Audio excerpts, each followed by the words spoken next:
रजनी को बचपन से ही पेंटिंग का बहुत शौक था। वो हमेशा से ही पेंटर बनना चाहती थी, पर उसके माँ और पिताजी ने उसको कभी भी इस चीज के लिए सपोर्ट नहीं किया और उसकी शादी नीरव से हो गई। नीरव रजनी को बहुत प्यार करता था, पर रजनी हमेशा चुपचाप ही रहती। वो इस शादी से खुश नहीं थी। वो ये शादी नहीं करना चाहती थी। उसे तो हमेशा से पेंटर जो बनना था। अपने इस सपने को वो नहीं पूरा कर पाई, इसलिए वो हमेशा उदास रहती थी। रजनी, बहुत ही बढ़िया फिल्म लगी है, कल देखने चले?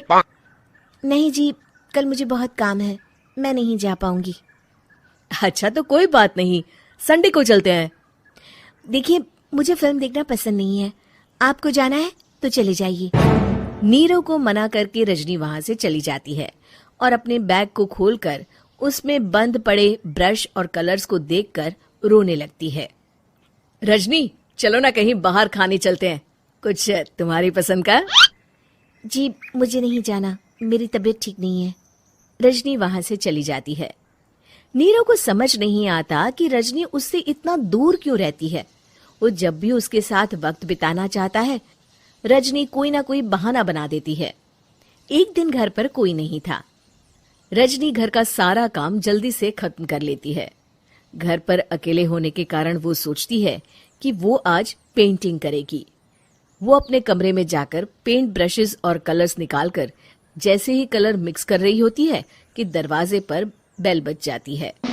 अब कौन आ गया इस वक्त? इतनी मुश्किल से तो मुझे पेंट करने का मौका मिला है। रजनी दरवाजा खोलती है तो उसकी सास अपनी सहेलियों के साथ खड़ी होती है और सब घर के अंदर आ जाते हैं। अरे बहू, सबको शरबत बनाकर पिला दे, बाहर तो बड़ी गर्मी है। उफ। जी। रजनी पेंट ना कर पाने से उदास हो जाती है। उसे गुस्सा भी आ रहा होता है कि उसने इस शादी के लिए हाँ क्यों कह दी। वो रसोई में जा रही होती है कि उसकी सास उसे रोकती है। बहू, सबके खाने का भी इंतजाम कर लेना, आज का लंच तो ये सब यहीं करेगी। हाँ। रजनी बिना कुछ कहे रसोई में चली जाती है। सबके लिए खाना बनाती है। सब खाना खाते हैं और रजनी घड़ी देखती है कि ये सब कब जाएंगे ताकि वो अपनी पेंटिंग कर सके। जब शाम होती है तब सब चले जाते हैं अपने घर। अरे बहू, सब तेरे खाने की तो बहुत तारीफ कर रहे थे, सबको बहुत अच्छा लगा खाना। आपको मुझे सुबह बताना चाहिए था ना कि आपकी सहेलियां आ रही हैं। पता भी है कितना वक्त लगा सारा खाना बनाने में। अरे बहू, तू ऐसे कैसे बात कर रही है मुझसे? तो और कैसे बात करूं? मैं इस घर की कोई नौकरानी नहीं हूं कि इतना काम करूंगी। रजनी अपने कमरे में जाकर दरवाजा बंद कर लेती है। शाम को जब नीरव आता है तो उसकी माँ उसे पूरी घटना के बारे में बताती है। क्या रजनी ने आपसे इस तरह बात की माँ? हाँ, और पता नहीं उसे क्या हो गया है, शाम से बाहर भी नहीं आई है। मैंने तो कई बार आवाज दी, खाना भी नहीं खाया उसने। तू ही बात करके देख ले बेटा। नीरव अपने कमरे का दरवाजा खटखटाता है। रजनी, दरवाजा खोलो, मैं हूं। रजनी दरवाजा खोलती है और फिर वापस जाकर अपने बिस्तर पर लेट जाती है। रजनी, माँ से बात करने का ये क्या तरीका है? मैंने कोई गलत बात नहीं की है। अरे तुम क्यों ऐसे बर्ताव कर रही हो सबके साथ? क्या तुम इस शादी से खुश नहीं हो? रजनी कुछ नहीं बोलती। अरे बताओ मुझे रजनी, क्या ये शादी तुम्हारी मर्जी के खिलाफ हुई है? हाँ, मैं ये शादी कभी नहीं करना चाहती थी। तुमसे क्या, मैं किसी से भी शादी नहीं करना चाहती थी। रजनी रोने लगती है। चुप हो जाओ रजनी, बताओ मुझे, तुम क्यों नहीं करना चाहती थी शादी?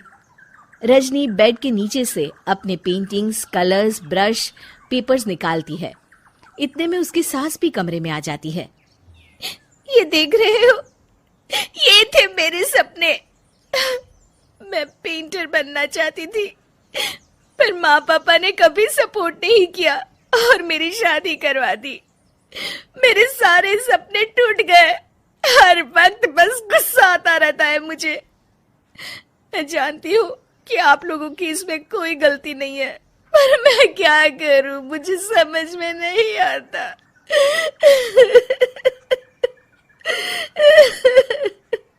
रजनी फूट फूट कर रोने लगती है। मुझे माफ कर दीजिए, आप दोनों के साथ मैं बहुत बुरा बर्ताव कर रही हूँ। अरे रजनी बेटा, चुप हो जाओ तुम। नीरव पानी लेकर आता है। ये लो पानी पियो और शांत हो जाओ। रजनी पानी पीती है और उसकी सास पेंटिंग्स देख रही होती है। अरे नीरव, हमें तो पता ही नहीं था कि हमारी बहू कलाकार है। अरे कितनी अच्छी पेंटिंग्स बनाई है, देखो तो। ये वाली तो मैं अपने कमरे में ले जाऊंगी। आपको ये पेंटिंग्स अच्छी लगी? अच्छी नहीं, बहुत अच्छी लगी। और तुमने हमें बताया क्यों नहीं? तुम जब चाहे पेंटिंग कर सकती हो रजनी। हम तुम्हारे सपनों को पूरा करने में तुम्हारा पूरा साथ देंगे। हाँ बेटा, हम कला की कद्र करते हैं। हम कलाकार तो नहीं, पर मुझे गर्व है कि मेरी बहू एक कलाकार है। रजनी, नीरव और सास तीनों हंस पड़ते हैं। उम्मीद है कि आपको हमारी ये कहानी पसंद आई होगी। कृपया हमारे चैनल को सब्सक्राइब करें और सभी अपडेट्स के लिए बेल आइकन जरूर क्लिक करें। और हाँ, वीडियो लाइक और शेयर करना मत भूलिएगा।